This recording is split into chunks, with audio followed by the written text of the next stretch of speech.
سلطان محمود غزنوی کے زمانے میں شہر میں چوریاں زیادہ ہونے لگیں تو چوروں کو پکڑنے کے لیے سلطان نے یہ تدبیر کی کہ شاہی لباس اتار کر چوروں کا سا پھٹا پرانا لباس پہن لیا اور شہر میں گشت کرنے لگے۔ ایک جگہ دیکھا کہ بہت سے چور اکٹھے بیٹھے ہیں۔ بادشاہ بھی وہاں جا کر بیٹھ گیا۔ چوروں نے پوچھا کہ تم کون ہو؟ بادشاہ نے کہا کہ میں بھی تم ہی جیسا ایک آدمی ہوں۔ چوروں نے سمجھا کہ یہ بھی کوئی چور ہے جو آدھی رات کے وقت چوری کی نیت سے نکلا ہے۔ چنانچہ انہوں نے اطمینان کا سانس لیا۔ سلطان محمود غزنوی نے ان سے کہا، اتنی رات گئے تم کس ارادے سے پھر رہے ہو؟ وہ کہنے لگے، اسی ارادے سے جس ارادے سے تم پھر رہے ہو، یعنی چوری کی نیت سے۔ سلطان نے کہا، اگر چوری ہی کرنی ہے تو پھر کسی ایسی جگہ کرو جہاں سے اس قدر دولت ہاتھ لگ جائے جو ساری عمر کے لیے ہمیں کافی ہو اور پھر کبھی چوری کرنے کی ضرورت ہی پیش نہ آئے۔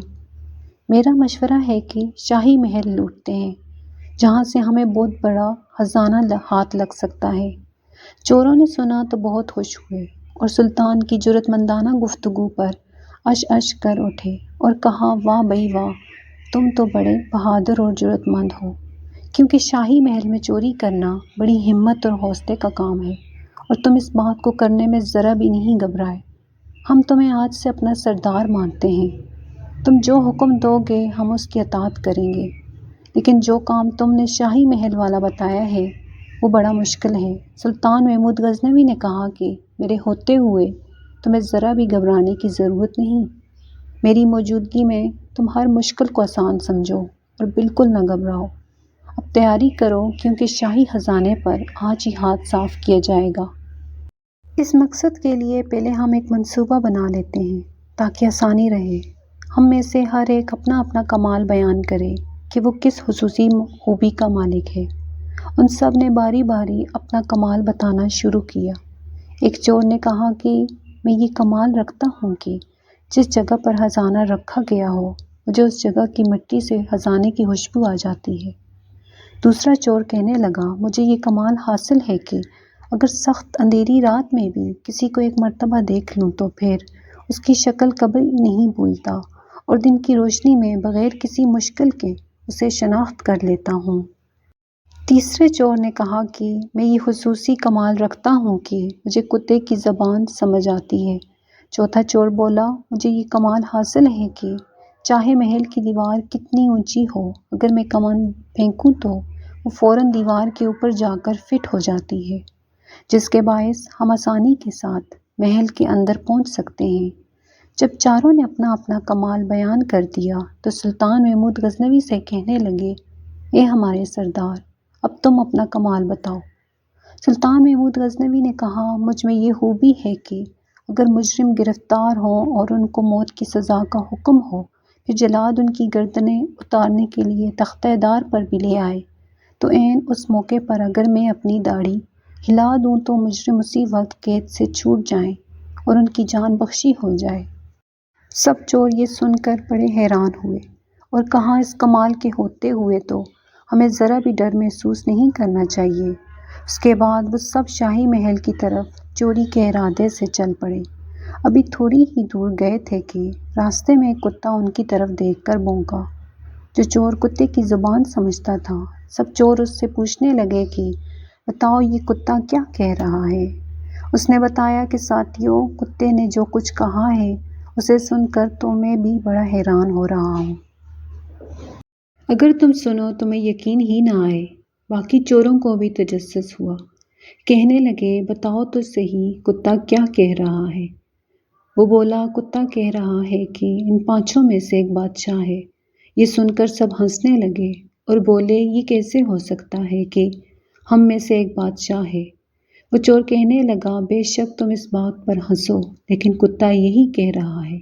ان سب چوروں نے اپنے دل کو تسلی دینے اور بات کو اپنے مطلب کے مطابق سمجھتے ہوئے کہا، ہو سکتا ہے کہ کتے کے کہنے کا مطلب یہ ہو کہ یہ پانچوں شاہی خزانہ لوٹنے جا رہے ہیں، پانچوں بادشاہ ہوں گے۔ یہی باتیں کرتے ہوئے وہ شاہی محل پہنچ گئے۔ اب کمند ڈالنے والے چور نے اپنا کمال دکھایا۔ اس چور نے ایک ہی بار جو کمند پھینکی تو وہ محل کی دیوار کے اوپر جا لگی۔ اس کے بعد سب باری باری دیوار پار کر گئے۔ اب خزانہ سونگھنے والے چور کی باری تھی، چنانچہ اس نے اپنے خصوصی کمال سے کام لے کر جس قدر شاہی خزانہ چھپایا ہوا تھا وہ سب بتا دیا، اور ان سب نے مل کر وہاں سے خزانہ نکال لیا، اور جس راستے سے آئے تھے اسی راستے سے خزانہ لے کر باہر نکل آئے۔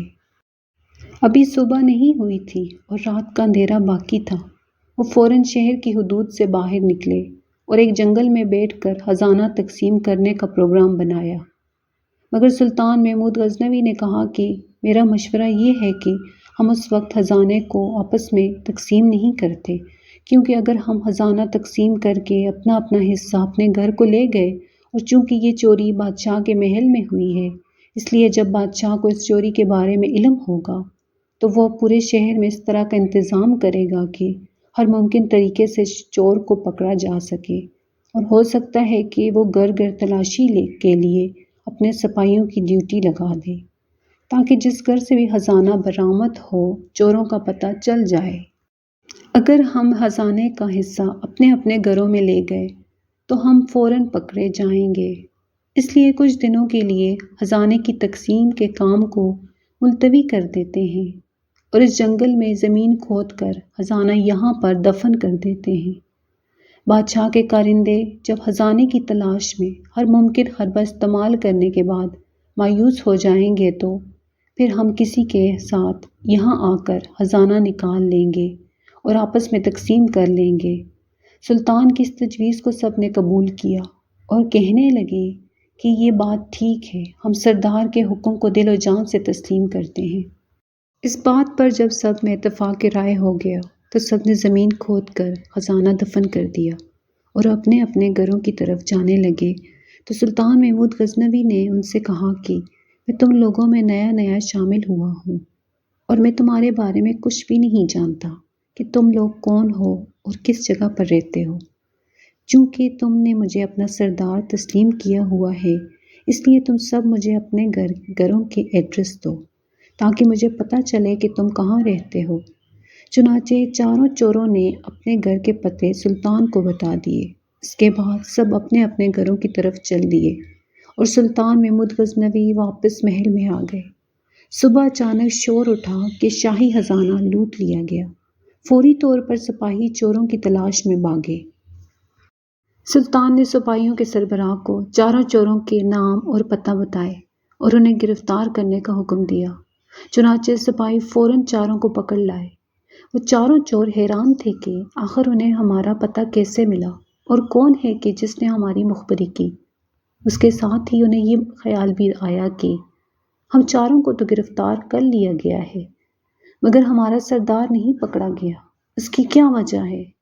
اسی سوچ و بچار کے عالم میں ان چاروں کو عدالت میں پیش کر دیا گیا، اور قاضی نے شاہی خزانے کی چوری کے جرم میں ان کو موت کی سزا کا حکم سنا دیا۔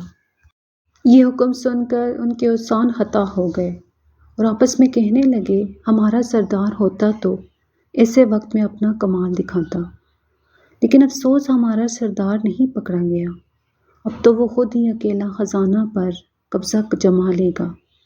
جب ان چاروں کو تختہ دار پر لے جایا جانے لگا تو حکم ملا کہ چوروں کو سلطان کے سامنے لایا جائے، اگر وہ کوئی آخری خواہش کرنا چاہیں تو مرنے سے پہلے پوری کی جا سکے۔ جب چور سلطان کے سامنے پیش کیے گئے تو سلطان محمود غزنوی پورے شاہی لباس میں تھے۔ چاروں چور نظریں جھکائے کھڑے تھے۔ اچانک اس چور کی نظر سلطان پر پڑی، جو اندھیری رات میں بھی ایک بار دیکھی ہوئی چیز نہیں بھولتا۔ کہنے لگا بات اب سمجھ آئی ہے، کتا ٹھیک ہی کہہ رہا تھا کہ ان پانچوں میں ایک بادشاہ ہے، یہ جو تخت پر بیٹھا ہے رات کو یہی ہمارا پانچواں ذاتی تھا۔ دوسرا چور اس کی بات سن کر کہنے لگا ارے احمق، کیا بکواس کرتے ہو؟ رات کو تم نے ایک کتے کی بات پر یقین کر کے چور کو بادشاہ بنا دیا، اب تم بادشاہ کو چور کہہ رہے ہو، لگتا ہے تمہاری عقل ماری گئی ہے، تم اپنے ہوش میں نہیں ہو۔ سلطان محمود غزنوی ان کی آپس میں خسر پسر سن رہا تھا۔ وہ بولا تم لوگوں نے کیا خسر پسر لگا رکھی ہے؟ جس چور نے بادشاہ کو پہچان لیا تھا وہ فوراً چند قدم آگے بڑھا اور اپنے ہاتھ باندھ کر کہنے لگا اے ہمارے سردار، ہم سب نے تو اپنا اپنا کمال دکھا دیا، اب تم اپنی داڑھی کب ہلاؤ گے؟ اس وقت ہلاؤ گے جب ہم موت کے منہ میں چلے جائیں گے؟ سلطان محمود غزنوی اس چور کی بات سن کر ہنس پڑے اور کہا، واہ بھئی واہ، تم نے مجھے پہچان لیا اور اپنا کمال دکھا دیا۔ اب میں اپنا کمال دکھاتا ہوں اور اپنی داڑھی کو ہلاتا ہوں۔ جاؤ، تم سب آزاد ہو۔